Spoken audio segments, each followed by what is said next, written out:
www.wadr.org.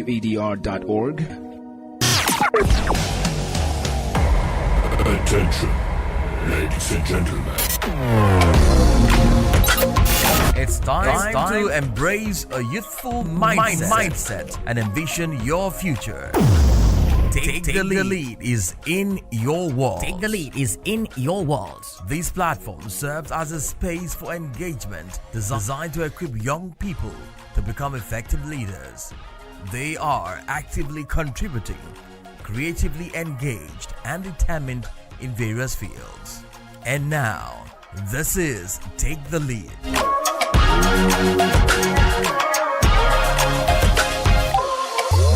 Hello, West Africa, and welcome to Take the Lead, your number one youth exchange program right here on West Africa, Democracy Radio, broadcasting live from the exciting city of Dakar, Senegal.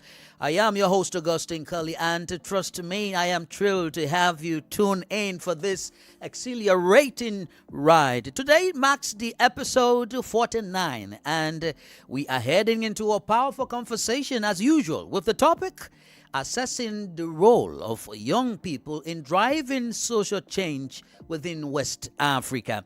From local communities to national movements and across the entire West African sub-region, young people are rising, organizing, innovating, and leading. But what exactly are the social issues they are taking on?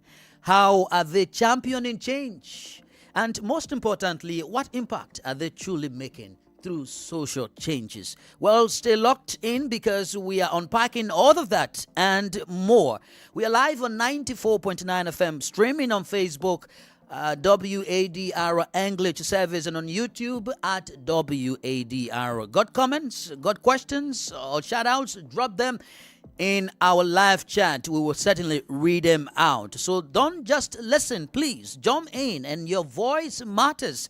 Your ideas matter because you have the vision, the energy, and the power to lead. The beginning of the 21st century has been a notable rise in movements driven by young people, including a wide range of pressing concerns that surpass geographical limitations and ideological disparities. Contemporary youth activists ardently advocate for climate change, racial fairness, gender equality, effectively capturing the attention and support of a worldwide audience. Together with our guests today, we will undertake a comprehensive examination of the significant role that youth play in supporting social change as it emerges as a powerful catalyst for transformation in the complex of the fabric of our contemporary society. Our guests for today are another group of professionals. They are Fatima Job, and Fatima is a social entrepreneur. She is the founder of Amadi Senegal, particularly a social enterprise that has empowered several rural artisans across Senegal, particularly young women. And Fatima is a Senegambian. It's good to have a Senegambian in the building. How are you doing, Fatima? Welcome to the program. Hi, Augustine. Thank you so much for inviting me. Okay. How do you feel being here? I guess this must be your second time, but it was years back, like you said, before coming on the radio. So how do you feel being back and on the radio here? It's a bit nerve-wracking because I haven't actually been on the radio for a very long time. I think the last time I came here was in 2016 with a charity that I was involved with at the time called Dakar Women's Group. And so I had come with a group, so it was more supportive, whereas here, I'm here on my own today, so that's a bit more nerve-wracking. Don't worry, you still have our support. It's good to have you, though. Thank you. Next is Yoren Badoma, and Yoren is an account executive at the WIFA. What's in it for Africa? That's what it means. But he will be telling us more about this PR and communication agency, whether it's in Senegal, whether it's online. But Yoren is a Gabonese, and it's good to have him here in our studio. How are you doing, Yoren? And welcome to the platform. I'm good, and you. I'm really happy to be here. I'm honored to be here and take part of this conversation. How is Senegal treating you? I mean, really, really good. I've been here for 5 years, so I'm really happy. Good here, numbers so. to say that you are gradually becoming a Senegalese. Yeah, I would say a little bit. Just left for the Wolof to learn, and I'll be fully Senegalese. Great. Thanks for being here today. We also have Tolani Agbe. And Tolani is a human resource professional in Nigeria. She has over a decade of progressive experience in driving organizational growth and operational excellence within the human resource and administrative workspace. How are you doing, Tolani? And welcome to the platform. Hi, Bill. Thanks for having me. Nice to be here. Yeah, Thank it's good to have you. How is Nigeria? Right now, it's the Hamatan season, so it's a bit humid, dry, very hot, but it's fine. We're coping. Good. And I can tell that from your voice. It's good.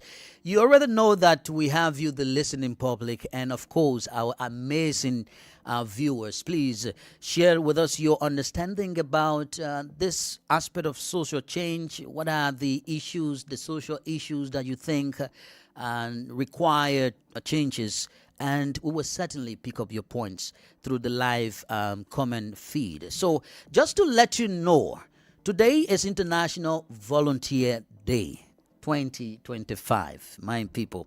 It is celebrated on December 5 each year and following its adoption by the United Nations General Assembly in 1985. It's a day actually to celebrate and recognize volunteers and promote the spirit of volunteerism at the local, national, and international level. And our guests today are somewhat volunteers, and they will be sharing with us their own experiences. But let's join WADR's Abdullahi Hassan for details of this day.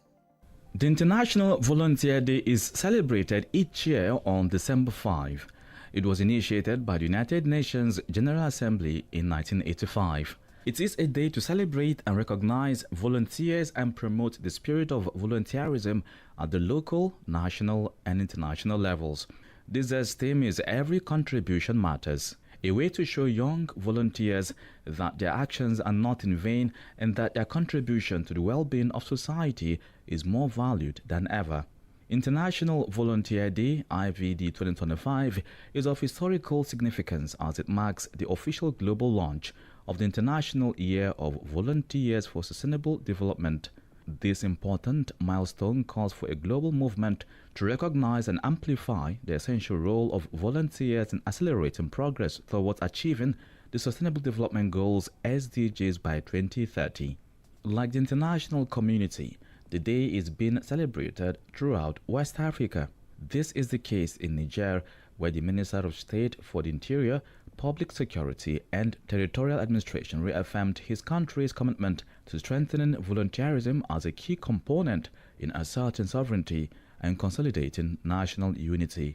Major General Mohammed Toumba stated in his address that this day serves as a reminder that volunteerism is an innovative mechanism for public participation in nation-building efforts. Thanks to Abdullahi Hassan for bringing us details and also reminding us about volunteerism. And now we will just get the ball rolling with volunteerism. And I know it's something to recognize our little efforts that we do. It's about sacrifices. But let's hear from Fatima. Happy Volunteer Day to you in the first place. Mm-hmm. And thank you. And to you too. And to all the listeners. Thank you. And tell us the importance of, volunteering. I know you volunteer too, but how do you feel volunteering? What's the value that comes with volunteering? So Abdullahi just said something very important, which was public efforts in nation building, and I think this is very important. Mm-hmm. Volunteering is something that is very close to my heart, and I've done this since I was in high school. I started when I was in Form 3. Mm-hmm. I don't know what that is in the Senegalese system, but in Form 3, that's you're like around 14, 15 years old. I started a community service in my school where I was collecting from the parents and children at the school because it was an international school, and people, we had 69 nationalities in the school, and so we were able to put together toy boxes. And so every Wednesday we would go to the SOS Children's Village, where we would play with the children and with the toys, because they didn't really have access to so many toys. And then fast forward to many years later, I was volunteering for 7 years with the Dakar Women's Group, where we worked with schools, artists, raising funds to give back to the community. And so I think what volunteering does is creating opportunities for us as humans, as individuals, to give back to our communities in whatever little way we can. Great, Fatima. Looking at this year's theme is every contribution matters, a way to show young volunteers that their actions are not in vain. For you, Jordan, what do you make of this theme, that one's action is not in vain? And I mean, it's something really relevant, because we all participate to the building of our nation and how we build it, and we all have to, take the charge of that. And I mean, volunteer is something important because it allows us to relate with the matter of the society, and also develop some empathy of some issue going around. So it's something really, really relevant, and I truly believe that as volunteering, you will be able to discover yourself and your true self, and also the different topic you can advocate a little bit. So it's a way to discover ourselves through that. No, very great. For you, Tolani, have you been engaged into volunteer works? Maybe from your upbringing and to you now being mature. Tell us a bit about it.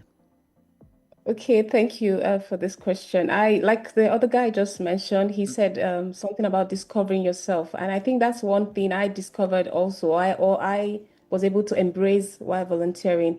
I volunteered, this was a private project which required reaching out to little children in the community. At the time, there was COVID, students couldn't go to school. There was, a bit of shutdown. And I realized that most of these kids were just roaming the streets, didn't have anything they were doing. We're more like trying to ignore the academics of their academics. They just went out to the streets and all of that. So I was in a community at that time. I visited a community back in Edo State, Nigeria. I was a small village, and then what I did was just get a few educated people who were more matured, more advanced, and then I am not really good at teaching, but honestly, at that time, I saw that I was excellent at it, and it was self-discovery for me, and then it was very impactful. The kids really got so much to learn from us. I was leading the team, and it was amazing. The kids learned so much. They were able to still refresh their memories of schoolwork, because at that time it was more like, there was no school, and they were just willing to play and be on the streets. But with that project and with that commitment, we could engage them for about 5 hours a day or 4.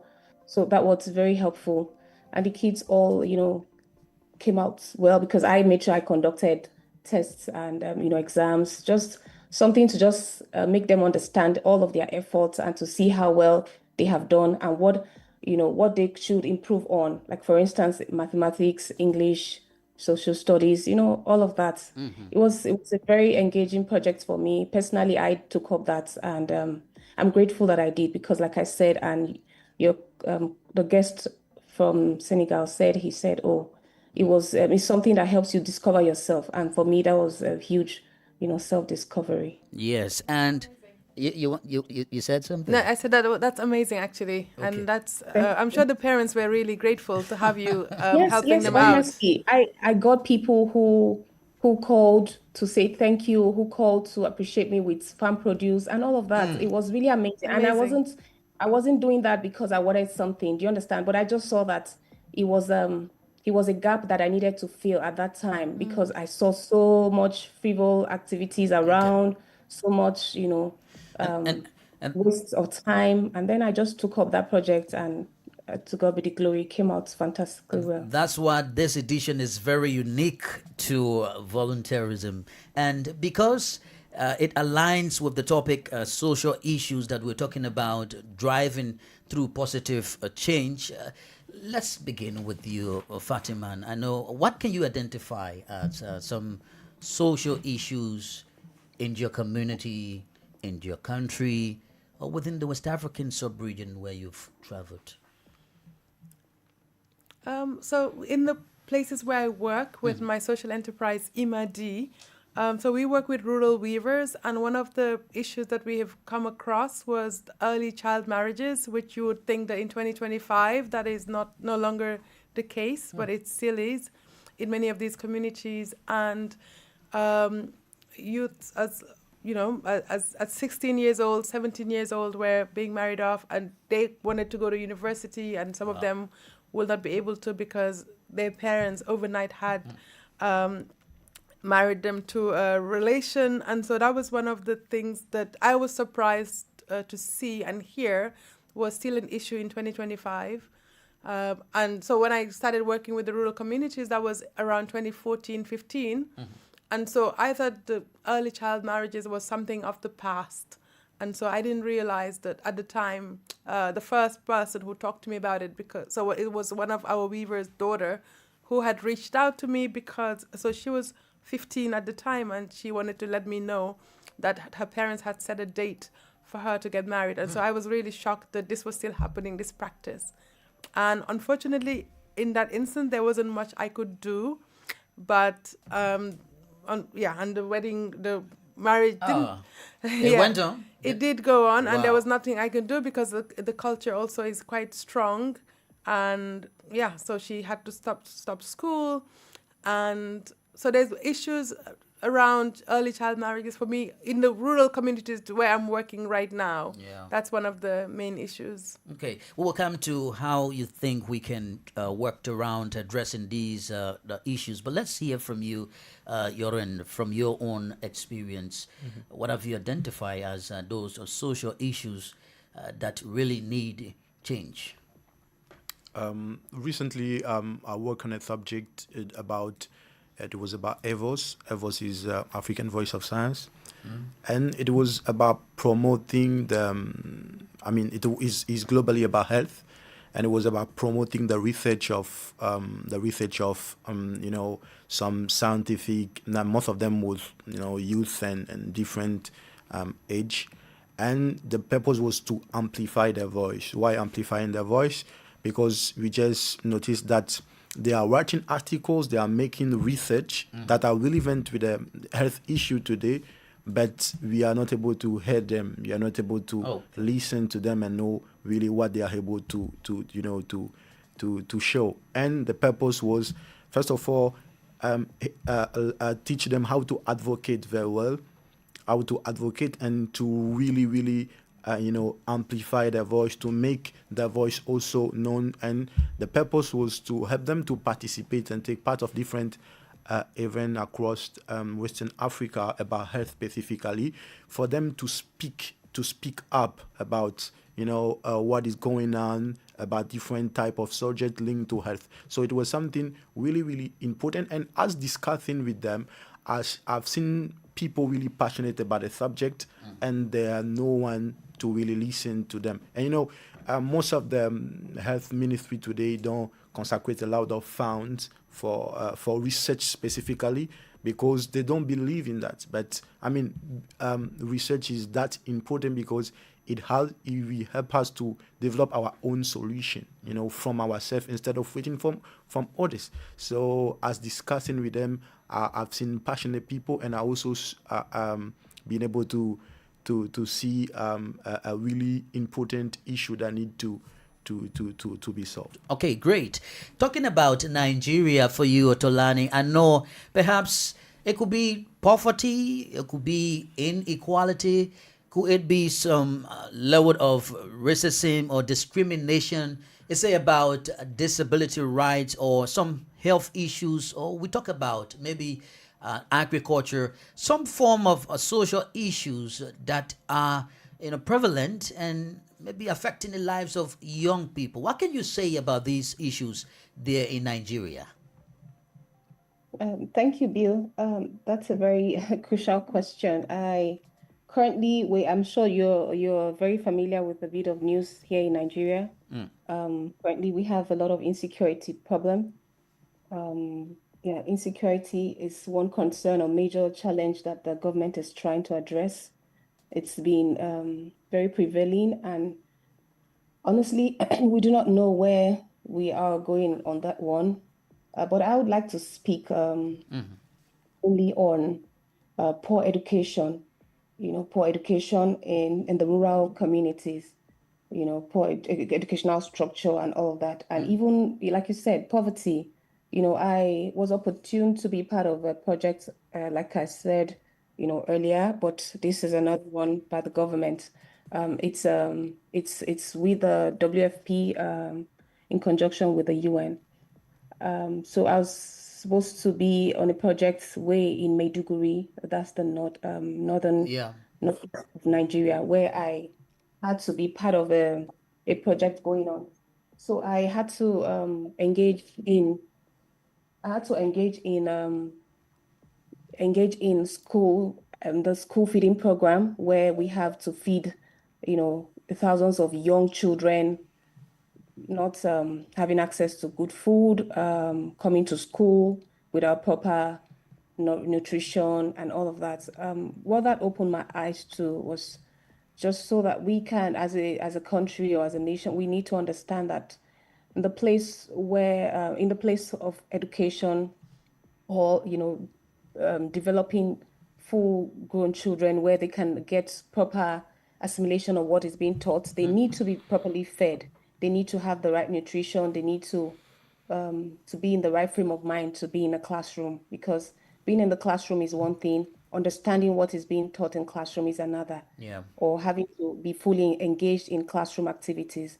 So on that project, I realized that the poverty margin, it's really high. In Nigeria, we have people who are extremely wealthy, people who are extremely comfortable. And at the same time, we have people who cannot even afford to, get a meal. So that project really, like I said, opened my eyes to so many things that I realized that we need to really work on the poverty level. And even at some point, we're being very, very uncomfortable having to reach, to the very local areas because of insecurity. So I think that's right. Yeah, so I think that's right. That's one thing. That's right. There are lots to talk about, but these are issues we're discussing around the young people. So it comes to mind as to how do you think these issues, these social challenges, are affecting the young people for you, Fatima, within West Africa, like the experience you gave? How do you think they are really, scaring away the young people from achieving their own potential? Fatima.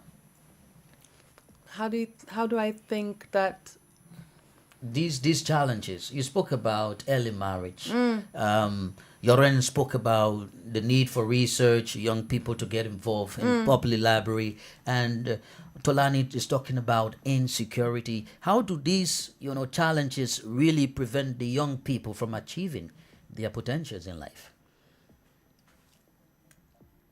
I'm thinking about that, and I guess what I would say is that if you're preoccupied that you have to get married and you have to stop school, I know that for many of the young women that I spoke with who are experiencing this, their main preoccupation was the fact that they couldn't go to school anymore. Some of them, they were moving to another village, which means that they'll have to leave their village and their school, which they were used to.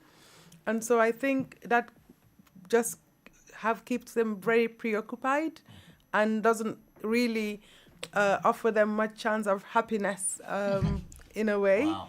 Yeah.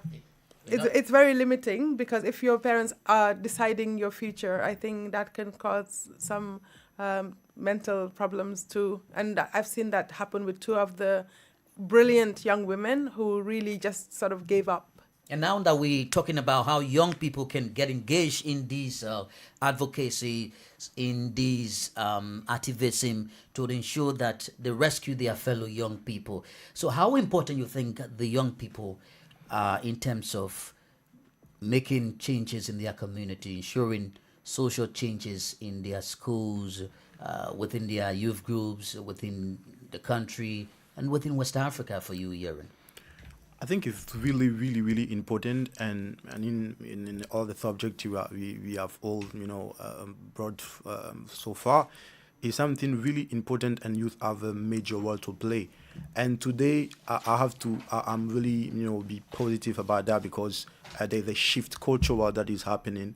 Youth are challenging structures and around different subject, mental health and different type of subject and politics as well, with activism. But I believe that we did with this mindset, we have to go more further with innovation and social entrepreneurship. That is really important. And to go that way is, social entrepreneurship is more based on the solution is like community needs, and it's from that community need that we are bringing solution. Today we have health tech, and we have different type of digital platform that is just based on community need. And for me, this this social this revolution, or new way of thinking and cultural revolution we are bringing, have to at the end be the ability to innovate and to undertake something based on our community, because it challenged a little bit the top-down level and the hierarchy we used to see and experience, because this is a solution for ourselves, coming from ourselves, for our community. That's great. For you, Tolani, you listen to Yoren. He's talking about social entrepreneurship. He's talking about solutions, digital solutions. What's about you? How do you think the young people there in Nigeria can engage these social challenges to ensuring that they make the necessary changes in their own livelihoods? Okay. For me, I would say that active participation in policy making, because one thing that I've come to realize is the people, like in Africa, generally we have more aged or advanced people running the economy, giving policies on what to do, how to go about it. But I think the youths have, they are in the grassroots. They understand what's happening. They understand what's going on. They understand the things that, we as youths, or we as the younger generation, are facing. So maybe active participation in policy making, restructuring that needs to be done, or reforms in, any sector that needs their participation. And also they can also be a part of, maybe come up with some kind of activist, group where their voice is being heard, where they understand that we are a larger, demographic of the nation. We need to be part of everything that's going on, so that at the end, people, no one is left out, no one is in the dark, no one is completely off what's happening. So for me, I think active participation. Okay. It's very crucial. Yeah. Great. We just listened to Yorin talking about technology, and now we're living in the tech world. For you, Fatima, how do you think has technology, especially the social media, changed the way young people advocate these days for social changes in their communities or wherever they are within the West African sub-region, looking at the influence of the social media? Yeah, I think that's really, we can see that trend very much now. And so I can only talk about my context where I'm working, which is with rural weavers for my social enterprise, Imadi, which works with over 15 villages, because rural weavers before were not able to sell their products, their baskets, which is the Senegalese basket type. And so the fact that... You fixed that. Sorry? Your So yes, I'm coming to that. Okay. And so I just wanted to give the background of where we are. And so most of the women that I work with before I started my project with them, we started a literacy program. We didn't have that before because most of them couldn't read or write. So these are like the women who are between 40 to 60 years old. Now, fast forward to now, most of their children who are now grown, and some of them have gone to university and have come back to the village, most of them now have access to what their mothers didn't have, which is that now they can have their catalog on WhatsApp. The young people are digitally fluent, and it's wonderful to see, because the reason I started my social enterprise was because most of the rural weavers didn't have access to a market. They were actually leaving the villages to come to the city, to come to Dakar, to Moor, to work as housekeepers. They had abandoned the weaving. But then now, you would think that nowadays the young people would think this is an old-fashioned tradition, but no, they can see the opportunities within it, and so they're rewriting also how the basket sales are being done. So many of our weavers, like the young people and then the leather craftsmen, all wonderful and amazingly talented young people, they're now using TikTok and WhatsApp to sell their products without leaving the village, and it's really wonderful to see. It's indeed wonderful to see. Let's hear from you, Yorin. You having some form of NGO or an organization that you're working with, or you have one that you're working with to ensure that your work is kind of changing some social challenges where you work, or the people you work with, or the community you live in? Yes, and I would like to come back on the question you asked before. Yeah, technology, social media. And I mean, today, I mean, social media really shifted the narrative and how youth advocate. The first thing is the social media have been able to let them amplify their voice, really amplify their voice. Today, you know, a small chat can really go viral and maybe call the state to pay attention to a subject. I mean, the second thing is something really, really, really important. It also how we shape the public opinion today. And with social media, you are able to have a diversity of thinking and opinion for you to shape how you think and how you engage and advocate also on different daily basis on the subject. And also today we can see with NSAS in Nigeria, how people are able to collectively guard themselves, you know, to protect and to align on a subject just based on social media, based on a chat or based on a hashtag. So I think this is really, really relevant today on how we advocate, how we engage, and how we discuss. And you know, today a lot of leaders, they have a lot of we have a lot of expectation, and from them they have a lot of pressure. And all that is based on social media, how people think, how people share. Although we have a lot of fake news and a lot of, you know, not really relevant opinion, but this is something really relevant to think about. Indeed. Well, we have so far listened to interesting conversation here on the 49th episode of the Youth Exchange program, Take the Lead, in the year 2025. Now, let's take you to the coastal village of Tujereng, located in the west coast region of the Gambia, where a young Gambian is steadily craving out a role as one of Kombo South's promising community leaders. Lami Sonko, now working with the Mbolo Association, traces his commitment of public service back to a moment in a university lecture hall that set him on path from a student to a local change maker. In this feature, WADR's Banjul correspondent Sandona Mendy profiles Lami Sonko. And that was my initiative. We plant food trees on our streets by our market. Lamin Sonko is one of the emerging young change makers from Kombo South. Raised in Tujereng, he now works with Mbolo Association, a non-government organization active across the country. But his path into community service began much earlier at the University of the Gambia. He says the turning point came during a development study lecture when his lecturer shared the story of an ordinary student who went on to transform their community. That example stayed with him. Lamin walked out of the classroom determined to do more than earn a degree. He wanted to make a difference. My social change initiative began in 2017 when I started the university as a development studies student. During my fourth year, I was in a class and Madam Junicia was explaining about a guy that was studying development, who was in her class, who was a student. That time, the guy is from Farato, and by then there was no street light. So he initiated a project like the street light project that people will have to buy wires. Like there is sockets in every compound that when it gets late, they have to put it on.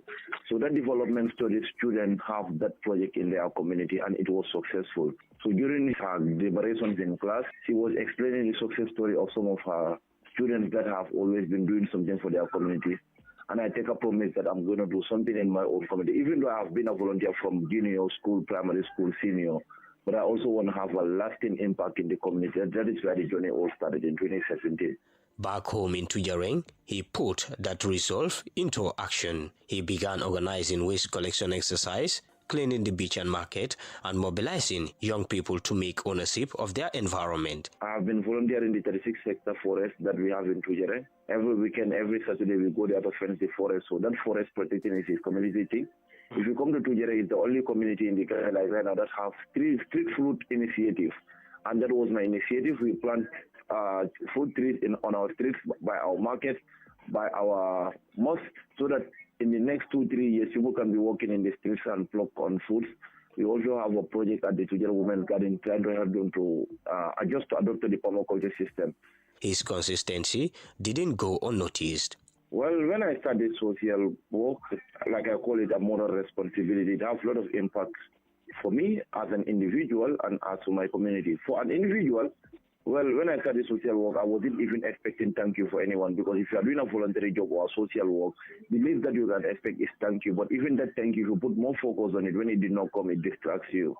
So I wasn't expecting anything. I was doing what I have to do for my community, doing waste management, cleaning the beach, the markets, and all those things.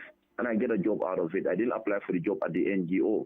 They see what I am doing, and they need a project assistant that is actually doing what I'm doing in the same community that they are going to implement the project. It's the same community that I'm operating. So the first thing he gave me is having access to job without hunting like any other person out there. When I get the job, now it's still stable. Since 2022, I've been working with the same NGO. When one project fails out, another one comes, there is a position that I think I apply, then get the interview, and here I am. Looking to the future, Lamin says he wants to expand agriculture opportunities in his village. My long-term plan is to make sure our women vegetable gardeners in Tujareng maximize profit and minimize costs by transforming everything to organic farming, and I am working on that. I also want to make sure that we, the youth of Tujareng, or like the Gambia in general, are out of that cycle that people say the Gambian youth don't want to work. However, Lamin argues that the Gambia's education system must move beyond theory and place stronger emphasis on practical skills that can help young people earn a living and contribute to the national development. In the Gambia, at some point, we have knowledge of a lot of things, but still, there is no changes, because we are not applying. So the saying that goes like, knowledge is power, to me, we need to revisit it. Knowledge, application of knowledge is power. That's what I want everybody to understand. That having the knowledge will not make any changes, but if we apply, there will be changes. Many thanks to Sandona Mendy for profiling Lamin Sonko, a young change maker there in the Gambia. Hey people, my name is Mello, Afrobeat singer from Guinea, and I love listening to the program Take the Lead on West Africa Democracy Radio. Hello, my name is Fatou Binta Rasuke. I'm the CEO of African Start Shop, and I love listening to your program Take the Lead on West Africa Democracy Radio. So welcome back to Take the Lead, your exceptional platform that highlights all things about young people's livelihood within West Africa. It's important that we look at the barriers, those obstacles, those situations that prevent young change makers from achieving their purpose, from achieving their projects. And we will come back to Fatima quickly. Although you listen to the young change maker, he's planting food trees in the Gambia along the roads. At times you just walk and just pick fruit from there. That's the kind of change he's making. But then there are barriers and obstacles that prevent young people from making these necessary changes in their communities. What do you think are some of them? Yeah, it was really nice to hear from him, Lamin Sonko, and to hear what he's doing in Tujereng in the Gambia. And it made me proud that I have that Gambian side as well. I knew you so would yeah, say that. so yeah, I was really happy to hear what he's saying, and the fact that he was also supported by the community. And I think that is also crucial in if there's no support. That can be a barrier. And so I don't think he would have got as far if he was just alone in his project. And so I guess support within the community is vital. And I guess another barrier, like the barriers that I would pick out in the communities where I'm working would be access to finance, access to markets for the weavers and the leather crafts men who I work with. And I guess some of them also who have no skill. There's a big problem of unemployment, which is a barrier to making some changes, I guess. Indeed. What's about you, Yoren? I think what is really critical is, I will start with the education, the way we learn. We have to, we are really in the era where we have to unlearn and learn new things. And the education system today is not helping us to do that. It's more theoretical than practical. So this is something really important to allow youth to dream and to move forward. I will say the second thing is lack of, economic opportunity, because as she was saying, unemployment and, different kind of posture we find ourselves in. And, what really, care for me is most of the time, all these barriers prevent youth to take charge of the country in some way, because it killed the patriotism that we have in our heart. And you see, for example, the story we just had. Yeah, Sonko. About Sonko. He have the passion to do what he wants to do, but if he comes to a point of time where he has a lot of obstacles, he will just, most of the time think about giving up about his dream and what he wants to do. So all these barriers prevent us to dream and to have this love for our nation and also as our citizenship, because, citizenship is about the rights that we have and also the duty we have, towards our country. And once we find these obstacles, we just want to give up, and the love for our country and our environment diminish a little bit, and it's quite sad. You're right. Well, to you, to Lani, I know you might also want to recognize some of the obstacles or barriers affecting young people wanting to make change. But what support systems do you think young people need to be more effective in driving social change within their communities? Support system, I would say that, just like Sanko said and Fatima also buttressed, I think people acknowledging what you do, it's very crucial. It's not about, getting a thank you or an accolades, but sometimes people supporting what you do give you more reason to want to do more. Yeah, that's one thing I see. And also, what I can also, say that can help, one to thrive on such platform is getting other people to be involved in, what you do. It's also very important. It's still part of support, and, not having some kind of, not having any kind of discrimination, having to do what you need to do, understanding what you're doing and getting the right result from what you do is it's enough to okay. So want you to do more. As we wrap up the show, please, what advice would you give to other young people who want to really make the difference in their community, but they don't know where to start from? What's your advice to them as we take leave of you? Tolani,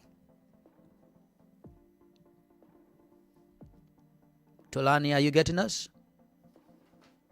Well, it seems a network problem, but that question now will be thrown to Fatima. What advice do you have for those young people out there? They want to do something. They want to make the necessary changes, but they don't know where to start from. Yeah, and as we heard, I'll go back to Sanka again because he's really inspiring. And I do think that youth, they are driving change, not because they have power, but because they have purpose. And he literally has purpose, and he showed us he had purpose and he was able to engage the community.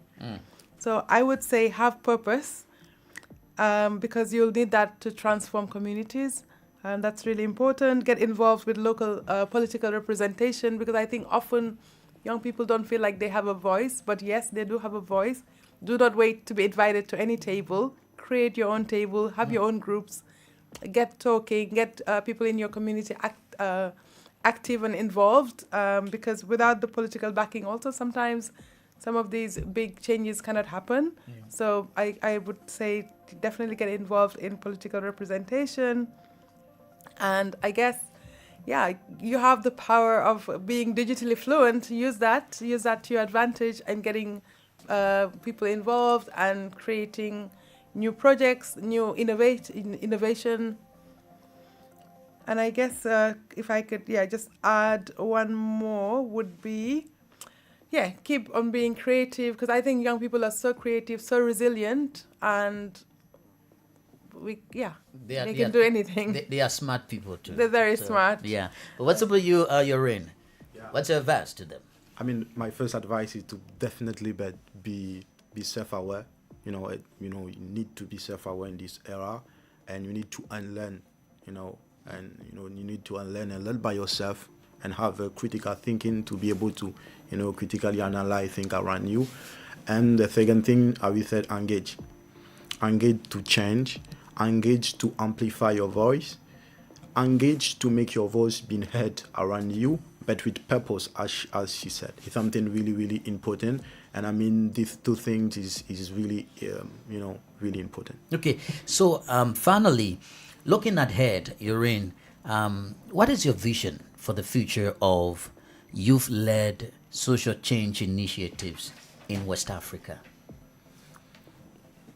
I mean, something really, really important, but we have to, I think, really, really important, we have to transform maybe the fear, the passion we have in something really meaningful, Because today we have a lot of desires to see change around us, and most of the time, this purpose is not driven by, goodwill most of the time. Youth, for example, we can discuss about different subjects, but when we have the ability, the capacity to be part of that change, most of the time we think about ourselves, most of the time. So, I mean, this is something really important to transform the fear, the desire, the passion we have to something really meaningful for our community. And to you, Fatima, what are you looking ahead to seeing young people in the future when it comes to making social changes within their communities? I think definitely innovation for them to keep creating and finding new ways, new opportunities within their communities. And I would say to any young person listening, reach out so that you can get mentorship. So I will just share one story. There was a young university student from Cameroon who was in Dakar for university. She saw me on social media, on Instagram, and she reached out to say that she really admired the work that I was doing with rural weavers. She had just finished her university and she was going to head back to Cameroon, but she wanted to delay her return by 3 months if I would be able to mentor her. And of course, I was flattered to be asked, and I didn't really know what it would involve, but then I just said yes to her. And she was supposed to stay with me for 3 months, but she ended up staying for 3 years, for the whole 1 year. Wow. And now she's in Cameroon doing really inspirational things. So I would say to any young person, reach out to people in your community who you admire, who you look up to, and reach out to them for mentorship. And don't be scared of them saying no, because more likely they'll be flattered and honored that you'd actually reached out. And because that through mentorship, you can also arrive at change. That simply, it's an impact that you've made through your volunteerism or your social initiative. Are you proud of that? I think more and more I'm getting more and more, I'm becoming more proud. I think I can be, as many entrepreneurs are, very hard on myself, but then sometimes when I sit back and I look, for example, when it's school, so at the end of the term, at the end of the year, I get all the wonderful schools that we support right now with my social enterprise. The parents, they send me through the headmaster messages of the school results. Okay. And so those are the moments that I feel really proud. And then you have some of the older kids who are actually applying to university, and more people from these communities, from these villages, are attending university. And so when I see the changes in the communities, then I do feel proud. Yes. Thank you, Fatima, for coming. you. Indeed, we will keep in touch with you.